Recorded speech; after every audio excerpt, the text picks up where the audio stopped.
January 12, 1945, the Sandomierz bridgehead. In the freezing pre-dawn darkness, the crew of a Soviet IS-2 heavy tank waits for the massive artillery barrage to lift.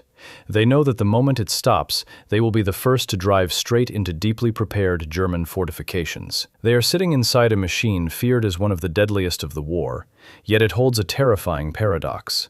It can only fire 2 or 3 times a minute, carries a mere 28 shells, and struggles to keep pace with standard medium tanks. How could a crew survive spearheading a relentless assault in a machine with such severe mechanical limitations? For decades, this machine has been profoundly misunderstood. Popular history often reduces the IS-2 to a simple heavyweight boxing match, a brute force counterpunch designed exclusively to brawl with the heavy German Tiger tank. But framing it as a mere duelist misses the reality of what this vehicle actually was. The true story of its design is far more fascinating. It is the story of a radical, almost reckless engineering gamble. To understand the IS-2, we have to look at how the Soviet Union chose to cram a massive, cumbersome field artillery piece directly into a confined tank turret. It was a decision that forced designers to accept terrible ergonomic flaws. They knowingly committed their crews to a tiny ammunition reserve, agonizingly slow reload times, and exhausting physical labor, all in exchange for one thing: sheer, blunt force trauma. Which brings us to the central mystery of this machine. How did a vehicle widely criticized for being too sluggish, too heavy, and firing far too rarely end up leading the charge? How did this mechanically compromised behemoth become the spearhead of one of the fastest, deepest, and most devastating strategic offensives in military history? The answer is not found in the successful breakouts of 1945. To understand how the ultimate breakthrough weapon was forged, we have to go back to a moment of profound crisis. We have to return to the summer of 1943, when the Red Army suddenly realized their existing armor was on the verge of obsolescence, and they had to make a desperate choice to survive. The summer of 1943 shattered the Soviet Union's armored complacency. For over a year and a half, the Red Army had relied heavily on a singular, fundamental advantage: the sheer utility and raw numbers of the T-34 medium tank and the KV-1 heavy tank. Equipped with standard 76mm guns, these machines had fought their way through the darkest days of the German invasion, trading space for time and eventually grinding the Wehrmacht to a halt. But as the immense mechanized clashes erupted across the rolling steppes of Kursk during Operation Citadel, a terrifying new reality materialized through the gunners' optics. The Germans were no longer just deploying upgraded versions of their pre-war Panzer designs. They were unleashing an entirely new generation of heavy armor, spearheaded by the massive Panzerkampfwagen 6, universally known as the Tiger, and rapidly followed by the highly sloped medium Panther. The appearance of these new German beasts fundamentally altered the mathematics of armored warfare on the Eastern Front.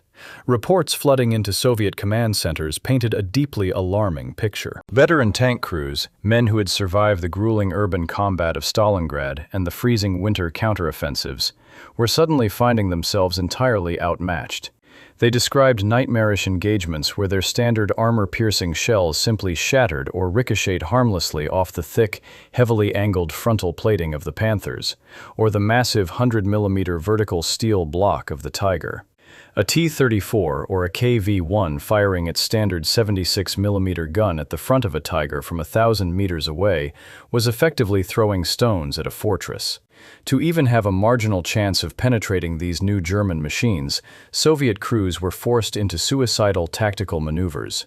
Because their guns lacked the high-velocity kinetic energy required to punch through the German frontal steel at a safe distance, a Soviet commander had to order his driver to close the gap. Entire tank companies had to race across open ground, desperately trying to flank the enemy and close to within 300, sometimes even 200 meters, hoping to catch the thinner side or rear armor. All the while, the German gunners, equipped with their devastatingly accurate, high-velocity 88mm and 75mm guns, could effortlessly pick off the advancing Soviet armor from well beyond 1,000 meters. The kill zones expanded exponentially. Soviet tanks were being violently dismantled long before they could even maneuver into a position to fire a meaningful shot. This was not merely a localized tactical disadvantage.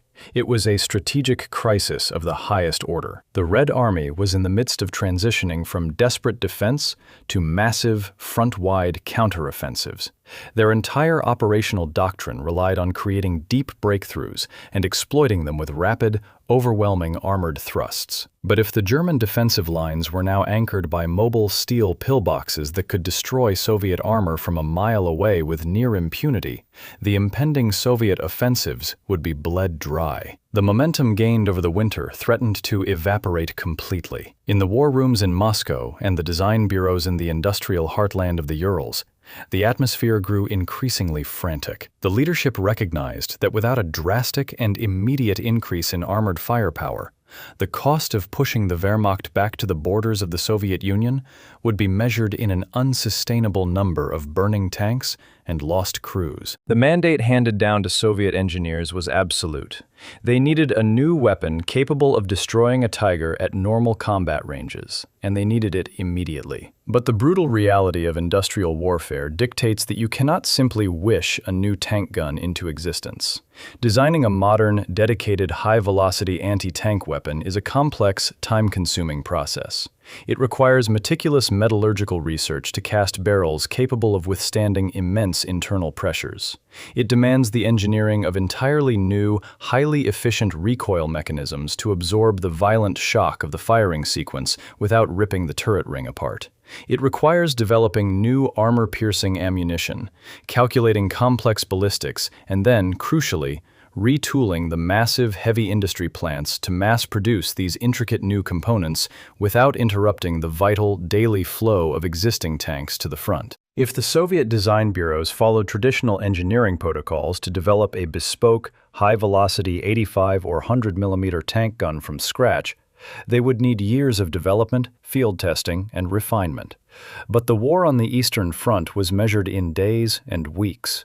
The Germans were already entrenching, fortifying their positions, and rolling more Tigers and Panthers off their assembly lines with every passing month. The Red Army commanders did not have the luxury of waiting for the perfect, precision-engineered solution. They were staring down a timeline that simply did not accommodate the standard pace of military research and development. Every week without a countermeasure meant thousands of additional casualties, and the terrifying prospect of the front lines stabilizing, or worse, reversing against them. The crisis demanded a solution that bypassed the lengthy development cycle entirely. If the factories could not immediately produce a specialized, high-velocity anti-tank gun small enough to fit neatly into a standard turret, the engineers would have to look elsewhere. They had to scan the existing inventory of the Soviet military machine, searching for anything, no matter how cumbersome, no matter how fundamentally unsuited for the cramped interior of an armored vehicle, that possessed the raw kinetic energy required to crack the armor of a Tiger. They were about to abandon the concept of the surgical strike. The situation on the steppes was far too desperate for elegance. Soviet designers realized that if they could not carefully pierce the new German armor, they would just have to brutally smash it to pieces. And to do that, they were going to look away from the tank factories and toward the heavy artillery parks, preparing to make an engineering decision so aggressive and physically demanding that it would permanently alter the way the Red Army fought the rest of the war. The solution they found was the A-19 Core field gun. This was a massive 122 mm artillery piece, a weapon originally designed to sit miles behind the front lines and bombard enemy trenches, not to be shoehorned into a mobile armored turret.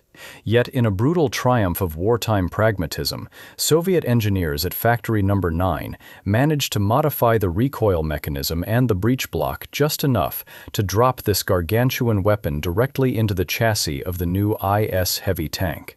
On paper, they had their Tiger killer. But the operational reality of mating heavy field artillery to a tank turret created a logistical and ergonomic nightmare. The staggering cost of this engineering gamble was paid entirely in the blood, sweat, and stamina of the men locked inside the steel box. The fundamental problem was the ammunition.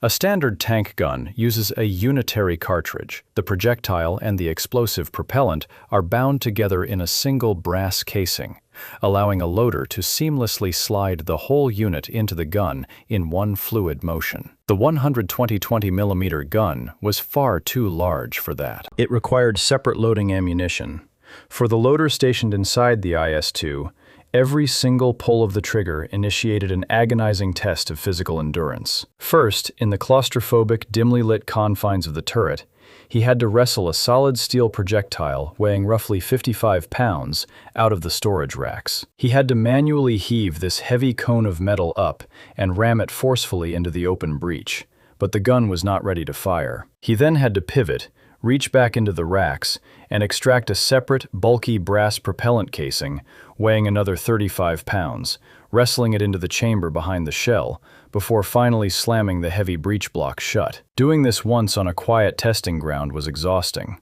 Doing it in the suffocating heat of combat, while the tank violently pitched over broken terrain and the air grew thick with toxic cordite fumes, was sheer torture. The loader fought through severe muscle cramps, bruised hands, and blinding fatigue. Because of this grueling, unavoidable two-step physical process, the absolute maximum rate of fire a well-trained crew could achieve was a dismal 2 to 3 rounds per minute. This created an immense, terrifying vulnerability. Across the battlefield, a German Tiger or Panther crew utilizing a standard one-piece shell could easily fire 6, 8, or even 10 aimed rounds in a single minute. If an IS-2 gunner missed his first shot, or if the shell struck at a bad angle and deflected, the Soviet crew was trapped. The moment their massive gun roared, a violent muzzle flash and a dust cloud immediately exposed their position to every German optic in the sector. For the next 20 to 30 agonizing seconds, while the enemy rapidly calculated distance and returned fire,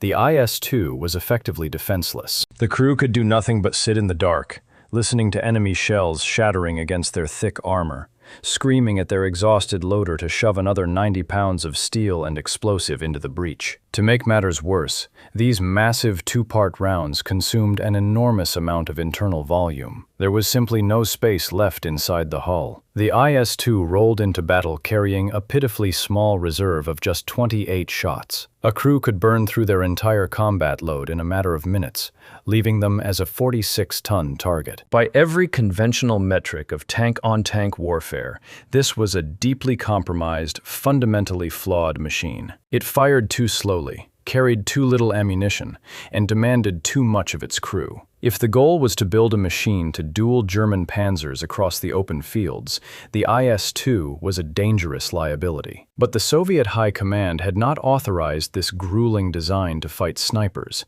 They accepted these terrible flaws because they understood that the nature of the war was about to shift, and this slow, exhausting machine was designed for a completely different kind of violence. The tendency to judge a tank strictly by its ability to destroy other tanks is a product of post-war mythology, a distorted lens that fundamentally misreads the blueprints of Soviet victory. In the brutal, grinding calculus of late 1944, tank-on-tank engagements were the exception, not the rule. The vast majority of a tank's operational lifespan on the Eastern Front was not spent engaging in heroic cavalry duels with German panzers across open fields. It was spent fighting dug-in infantry, concealed anti-tank guns, and heavily fortified structures.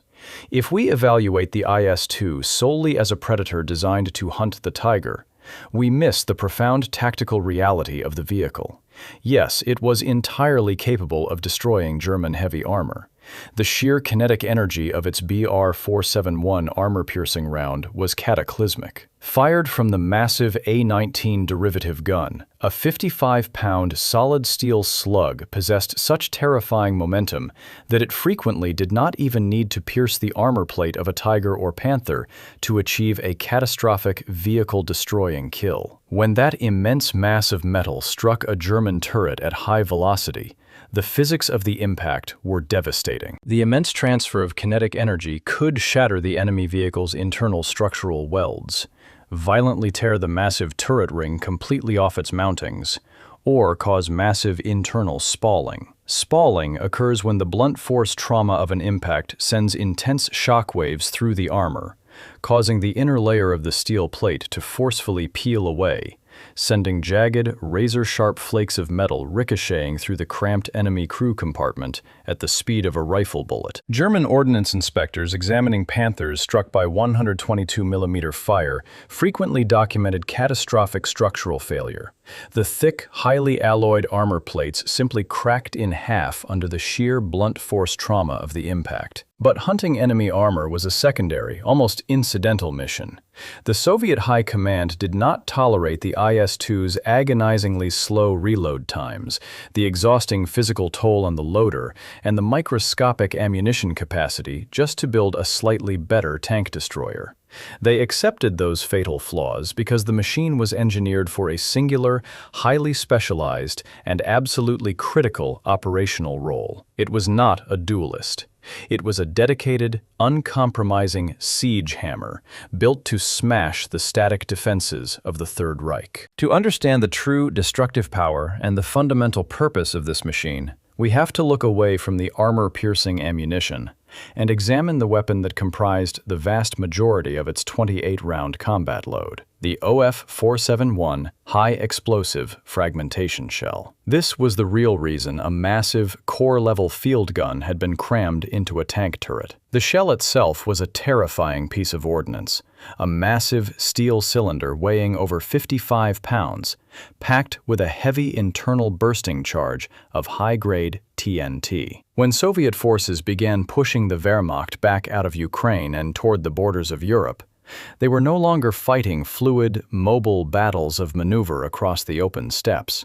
They were colliding head-on with the Festung concept, the German strategy of turning cities, geographical choke points, and rural villages into heavily fortified, interlocking fortresses. The Germans were recognized masters of defensive warfare, digging deep into the earth, pouring reinforced concrete pillboxes, and burying potent 75mm anti-tank guns into concealed, heavily timbered bunkers where only the barrel of the weapon protruded above ground. Standard Soviet T-34s, equipped with their medium-caliber 76 or 85mm guns, were repeatedly bleeding to death against these deeply prepared defenses.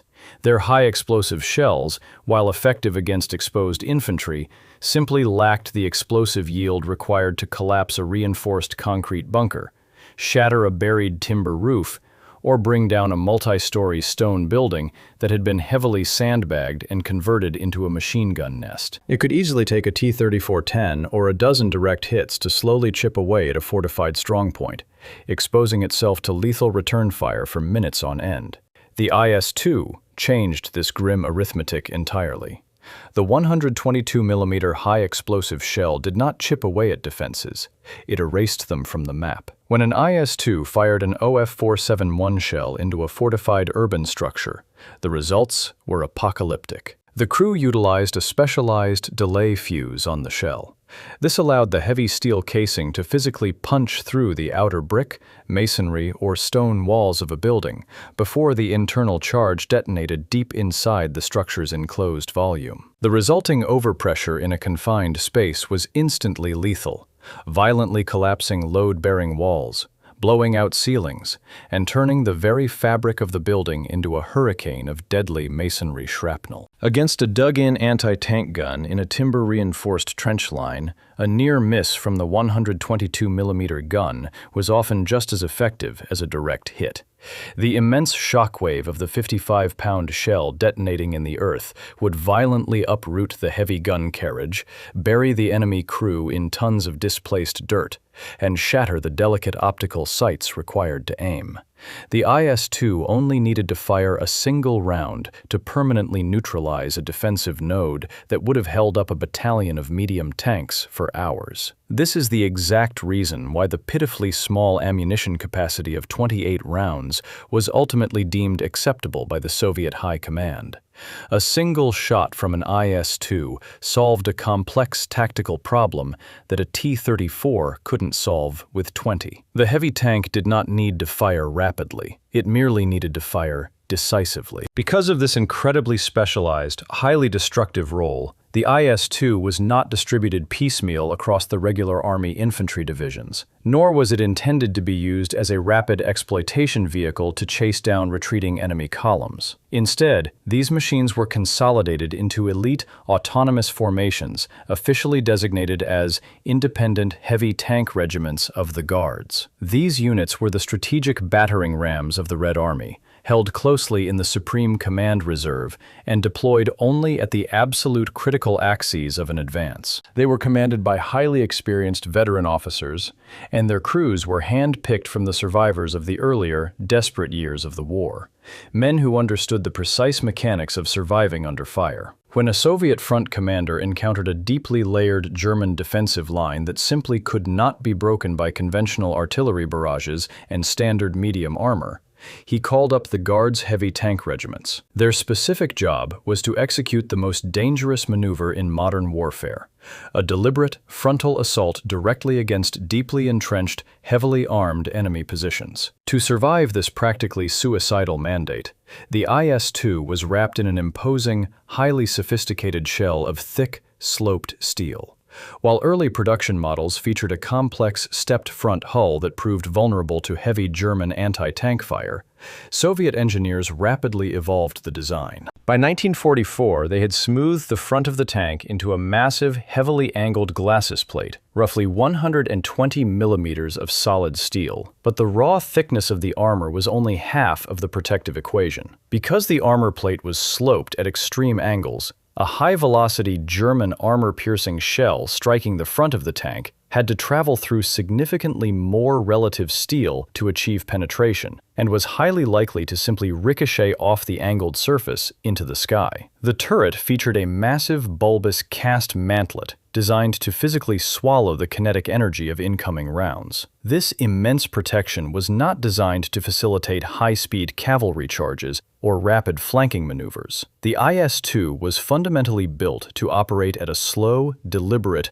punishing crawl. Its suspension and transmission were rugged, but they were pulling 46 tons of heavy steel. The strict tactical doctrine of the heavy regiments dictated a methodical advance. The tanks would lumber forward at no more than 10 to 15 kilometers per hour, their heavy tracks churning the frozen earth or deep mud. Inside the dark, deafening, cramped hulls, the crews trusted their lives to the metallurgical quality of the Ural steel foundries. They would advance under intense, concentrated enemy fire, literally absorbing hits from concealed German 75 and 88 millimeter anti-tank guns. The sound of high-velocity shells striking the armor was a deafening, metallic thunder that shook the crew to their bones, ringing the massive steel hull like a giant bell and stripping away the exterior paint. But as long as the frontal armor held, the IS-2 would continue its relentless, terrifying forward crawl, absorbing the punishment and closing the distance until the target was perfectly aligned in the gunner's telescopic sight. But the IS-2 never operated in a vacuum. The romanticized concept of the solitary, heroic tank taking on the enemy alone is a Hollywood fiction that had no place on the Eastern Front. In the brutal, unforgiving reality of late-war Soviet doctrine,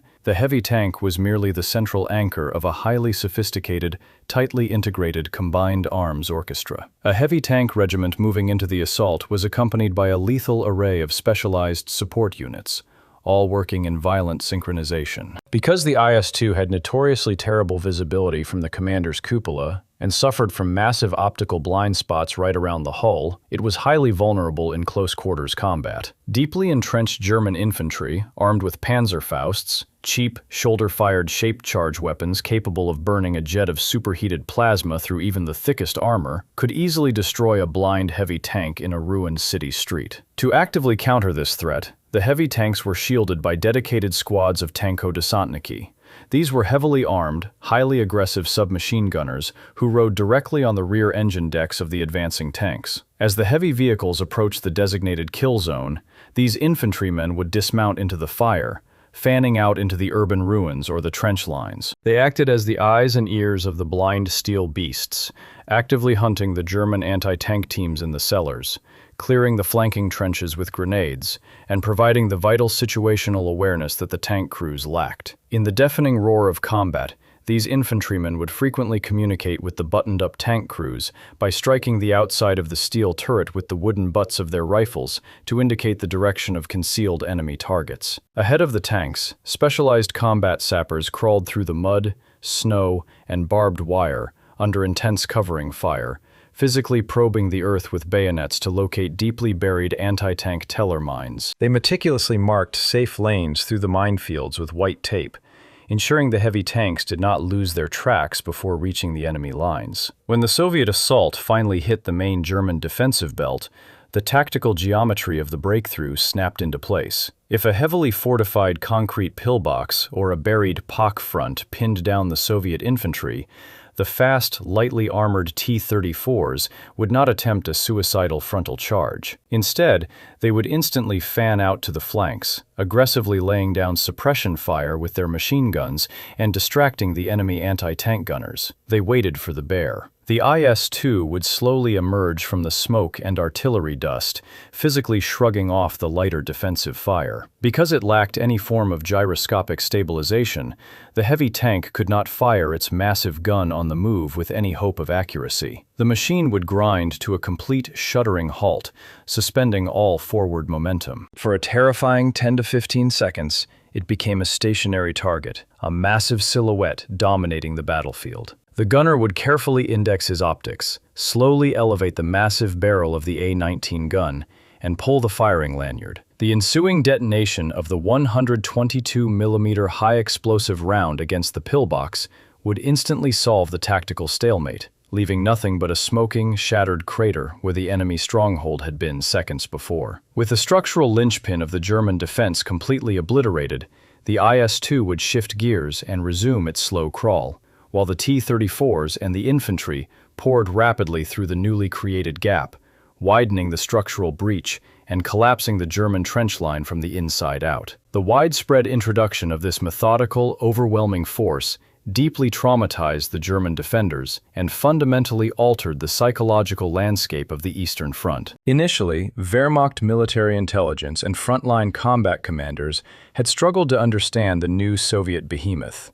Observing the IS-2 through their trench periscopes and stereoscopic rangefinders, they saw a heavy tank that seemed to violate the modern, fast-paced principles of armored warfare. It was undeniably slow. It fired incredibly rarely. When a Soviet gunner missed his first shot, the tank sat exposed in the open for what felt like an eternity, while its exhausted crew struggled in the dark to manually load the massive two-part ammunition. Early German tactical reports occasionally dismissed the machine as a clumsy, over-engineered, self-propelled artillery platform, confidently assuming their highly trained panzer crews and deeply concealed anti-tank batteries could easily outmaneuver and destroy it using superior fire rate and mobility. But this initial arrogant underestimation violently evaporated the moment German infantry found themselves on the receiving end of a full-scale heavy breakthrough assault. The psychological impact of the 122mm high-explosive shell was devastating. Veteran German infantry, men who had survived the freezing horrors of Stalingrad and the massive weeks-long artillery bombardments of previous campaigns, found their meticulously constructed defensive systems rendered completely obsolete in a matter of minutes. The terror did not come from the threat of tank-on-tank duels. It came from the sudden, horrifying realization that physical hard cover no longer offered any guarantee of survival. A heavily reinforced stone cellar in a Prussian village, buttressed with thick timber beams and previously considered completely immune to standard battlefield artillery, would be reduced to a mass grave by a single direct high-explosive hit from a slowly advancing IS-2. Wehrmacht after-action reports rapidly shifted in tone, moving from calm tactical critique to urgent, desperate warnings circulated among frontline officers. The German high command was forced to hurriedly rewrite their defensive manuals to address the new threat. Anti-tank gunners operating the standard 75mm POC-40s were explicitly ordered not to engage the heavy Soviet tanks in a static frontal firefight,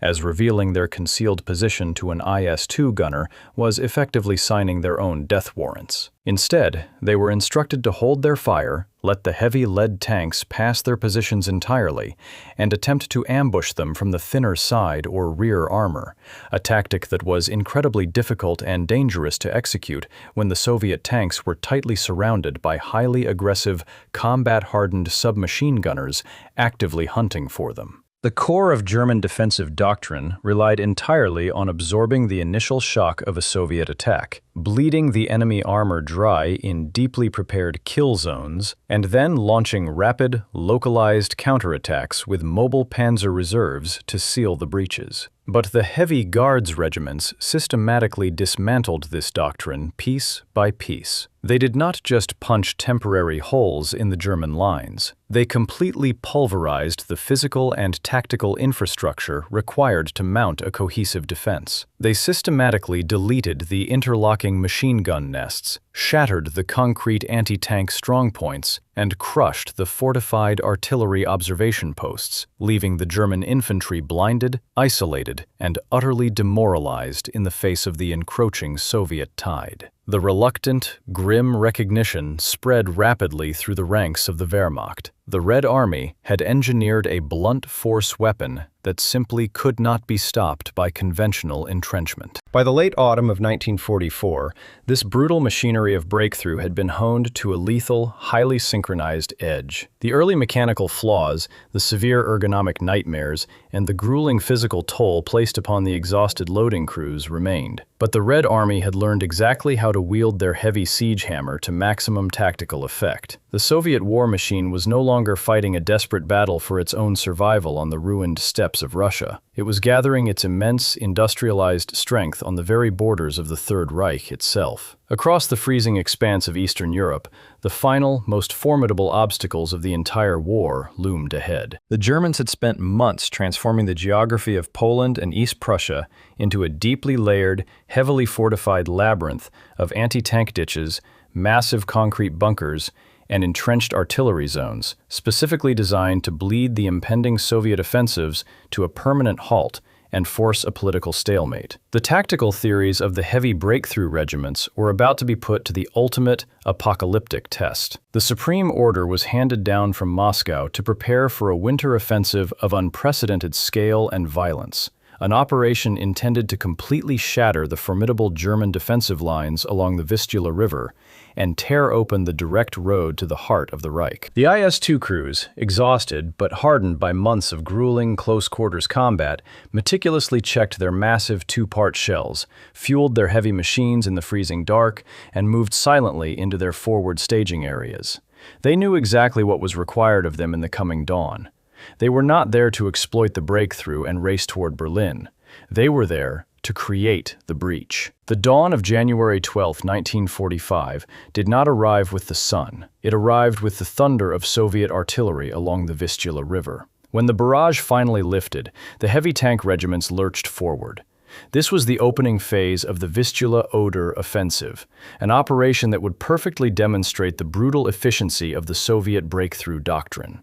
The German defensive belts in Poland were not improvised trench lines. They were deeply prepared, multi-layered zones anchored by thick concrete, buried steel, and thousands of anti-tank weapons. The German High Command believed these defenses would, at the very least, severely delay the Soviet advance, turning every mile of frozen ground into a grueling, months-long war of attrition. They were wrong. The IS-2s simply pulverized the defensive architecture. The heavy tanks lumbered through the snow, methodically reducing strongpoints with massive 122mm high-explosive shells. They didn't engage in tactical maneuvering. They drove straight into the kill zones, absorbed the defensive fire, and erased the German pillboxes one by one. The heavily fortified belts along the Vistula were completely shattered. The heavy regiments physically ripped massive, irreparable holes right through the center of the German front line. What followed was one of the most astonishing armored advances in military history.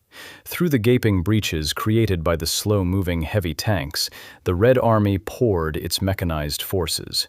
The speed of the ensuing exploitation was staggering. A massive tidal wave of fast T-34s, motorized infantry, and mobile artillery flooded through the collapsed German lines and raced westward. The resulting operational contrast was profound. The IS-2, a machine defined by its agonizingly slow reload, its tiny ammunition capacity, and its lumbering pace, had just unlocked a blitzkrieg. In a mere 22 days, the Red Army advanced roughly 300 miles.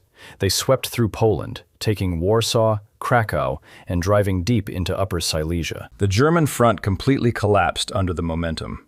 By early February, the spearheads of the Soviet assault finally ground to a halt on the banks of the Oder River, a mere 40 miles from the outskirts of Berlin. But they did not stop because the German panzers had finally defeated the IS-2s. They stopped for a completely different reason. The offensive ground to a halt because the brutal mathematics of logistics had finally caught up with the vanguard. Soviet supply lines had been stretched to the absolute breaking point across 300 miles of devastated Polish infrastructure. The retreating Wehrmacht had systematically destroyed rail networks, blown bridges, and cratered the highways.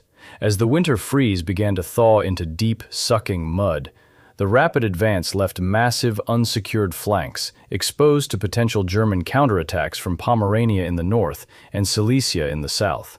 The Red Army had simply outrun its own fuel, its artillery support, and its bridging equipment. In the chaotic, high-speed environment of this massive pursuit, the severe mechanical limitations of the IS-2 were undeniably exposed. As the front moved westward at a blistering pace, sometimes covering 20 or 30 miles in a single day, the heavy tanks struggled just to stay in the fight. They fundamentally lacked the mechanical endurance of the T-34. Their massive engines, heavy transmissions, and complex suspensions had been meticulously engineered for a slow, punishing crawl through the meat grinder of the primary defensive belts. When forced into continuous, high-speed highway marches, track pins snapped, road wheels shattered, and heavy gearboxes overheated. Furthermore, their sheer 46-ton mass meant they frequently crushed the hastily constructed pontoon bridges that the medium tanks effortlessly glided across, forcing the heavy regiments to wait days for heavier engineering support. The ammunition crisis was even more acute. That pitiful reserve of 28 shells became a logistical nightmare in a war of fluid motion. An IS-2 crew couldn't just scavenge standard ammunition. When they ran dry, which happened incredibly fast during any localized skirmish with a German rearguard, the massive tanks were forced to pull off the road and wait. They were entirely dependent on specialized, highly vulnerable supply trucks,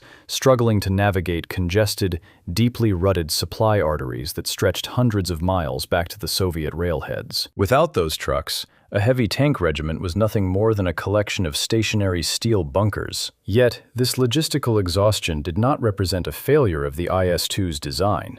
On the contrary, it perfectly illustrated the ruthless, calculating logic of late-war Soviet military doctrine. The engineers in the Urals had never intended for this machine to run the race across Europe. They understood that in modern industrialized warfare, a single vehicle cannot be universally perfect. If a military tries to build a machine that can simultaneously smash a reinforced concrete bunker, duel a Tiger at 2,000 meters, and chase a retreating mechanized column across a continent, they will build a compromised machine that fails at all three. The Soviet High Command embraced radical specialization. They willingly accepted the IS-2's agonizingly slow reload, its terrible operational speed, and its microscopic combat endurance, because its sole, uncompromising responsibility was to tear the front door off its hinges. Once the concrete was shattered and the German defensive lines collapsed, the heavy tanks were supposed to step aside. The exploitation phase, the deep, rapid strikes into the enemy rear, the severing of communications, the encirclement of whole armies, was the exclusive domain of the T-34s and the fast mechanized infantry. The heavy tanks were the sledgehammer, the medium tanks were the cavalry. As the exhausted crews of the independent heavy tank regiments finally shut down their massive engines on the eastern bank of the Oder River, looking through their optics across the frozen water toward the final prize of Berlin, the true nature of their grueling campaign came into sharp focus. As the exhausted crews stood on the banks of the Oder River, looking westward toward the final prize of Berlin, The true scale of what they had just achieved brought them right back to that freezing pre-dawn darkness of January 12th on the Sandomierz bridgehead. When the men of the independent heavy tank regiments sat idling in the gloom, waiting for the massive artillery barrage to lift, they were acutely aware of the terrifying limitations of the steel boxes they occupied. They knew they carried a mere 28 shells. They knew their loader would be physically broken after just a few minutes of intense combat. They knew that if they missed their first shot, the agonizingly slow reload time left them completely exposed to high-velocity return fire. Yet, as they ground forward out of the bridgehead and straight into the teeth of the deeply prepared German defenses, those seemingly fatal mechanical flaws ceased to matter. The paradox of the IS-2 was violently resolved in the shattered concrete, the collapsed timber bunkers, and the smoking craters it left in its wake. Soviet engineers back in the Urals had looked at the looming, heavily fortified road to Germany and made a cold, pragmatic calculation. They willingly sacrificed ergonomic comfort, rate of fire, and ammunition capacity, betting absolutely everything on the ability to deploy a gun large enough to obliterate any physical obstacle blocking the path. The machine that emerged from that desperate engineering gamble was far from a perfectly balanced weapon of war. It was a lumbering, highly specialized beast of burden. It traded individual tactical flexibility for overwhelming operational impact. It did not need to fire 10 rounds a minute to duel enemy armor, because the single high-explosive round it did fire completely erased the tactical problem in front of it. By accepting these terrible compromises, the Red Army forged the undeniable anchor of their entire breakthrough doctrine. The heavy tank absorbed the punishment, shattered the static lines, and then stepped aside to let the vast mechanized armies win the race across Europe. Its grueling journey proved a harsh reality of industrialized conflict. In the unforgiving calculus of total war, raw, uncompromising destructive power is sometimes infinitely more valuable than balanced mechanical perfection. The tank most often criticized for being too slow and firing too rarely ended up positioned at the front of one of the fastest strategic offensives of the war, not because it was built to chase the enemy, but because it was built to obliterate everything that tried to stop the pursuit.